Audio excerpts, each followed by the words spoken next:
Today we are going to be talking about the UK-based serial killer that was dubbed the name Peckish Pete.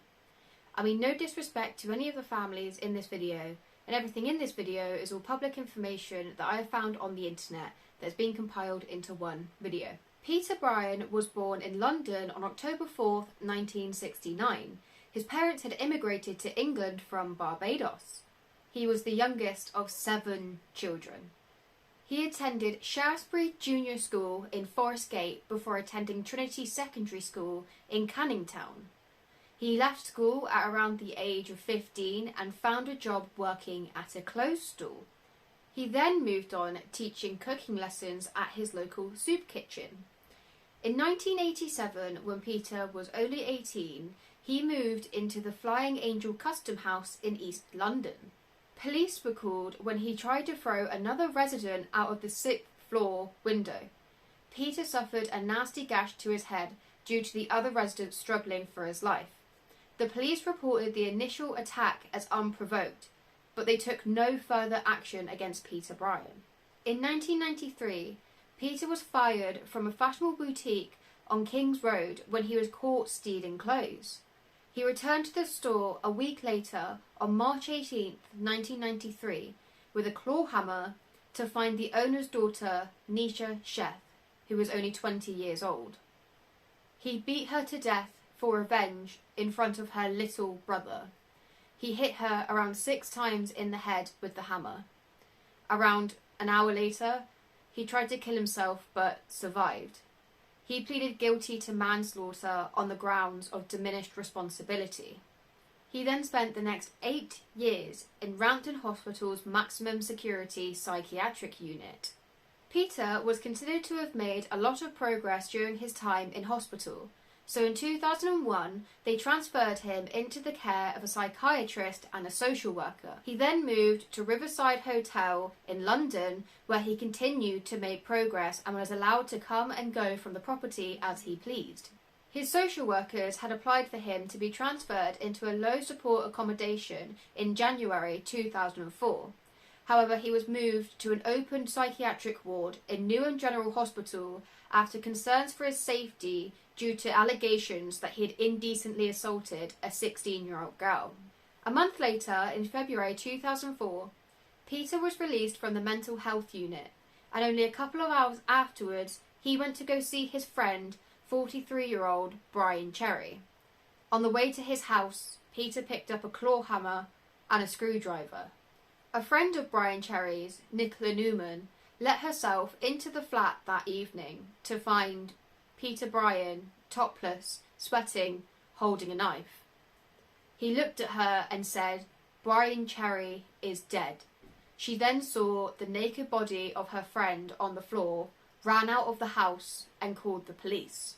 When police arrived at the property, they found Peter Bryan with blood-stained hands. Brian Cherry's body was surrounded by knives and a claw hammer. His left leg and his right arm had been cut off. Peter had also started to saw through the bone of Brian's right leg and started to cut his head off. Parts of Mr. Cherry's brain were found in a frying pan with a yellow substance with a tub of clover butter found nearby. After police had arrested Peter Bryan, he told them he had eaten parts of Mr. Cherry's brain after he had cooked it in butter because it was really nice. He also said, "I would have done someone else if you hadn't come along. I wanted their souls." He was sent to Broadmoor Hospital, the notorious prison for the criminally insane, which has had patients like Peter Sutcliffe, the Yorkshire Ripper, and Sharon Carr, Britain's youngest female murderer. However, being sent to Broadmoor did not stop Peter Bryan from killing. In the dining room of Broadmoor Hospital on April 25, 2004, he attacked Richard Loudwell, a 60-year-old inmate awaiting trial for murder. Peter started by strangling Richard with the cord of his trousers so he would keep quiet. He then repeatedly banged his head against the floor. One of the nurses found Richard Loudwell on the floor with severe head injuries. He was rushed to hospital, but he never regained consciousness and he died a month later from his injuries. After the attack, Peter Bryan told a psychiatrist that Richard was the bottom of the food chain and that he'd had the urge to kill and eat him ever since he saw him. He also went on to say, "I didn't have much time. If I did, I would have tried to cook and eat him." An inquest into the death of Richard Loudwell found that Peter Bryan was not adequately assessed before being released from the mental health secure unit at the hospital. It also found that the dining room was not properly observed by nursing staff. Richard Loudwell's family received £40,000 in 2009, which is the biggest single payout to this date. On the 15th of March 2005, Peter Bryan pleaded guilty to 2 counts of manslaughter on the grounds of diminished responsibility. "You killed on these last 2 occasions because it gave you a thrill and a feeling of power when you ate flesh." He was sentenced to a whole life tariff. In 2006, they overturned the whole life tariff, but it was said that it was very unlikely that Peter Bryan would ever be released. The sentences were changed to a minimum of 15 years and he was recommitted to Broadmoor Hospital, where he remains to this day. So that brings us to the end of Peckish Pete's story. It's unfortunate that the death of an innocent man could have been prevented if Peter Bryan just got the help that he needed to begin with.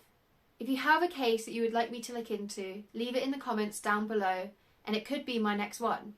Don't forget to subscribe so you get notified about my next weekly case. And if you want to read about this case or any others that I have looked into the past, follow the link in my description to my blog.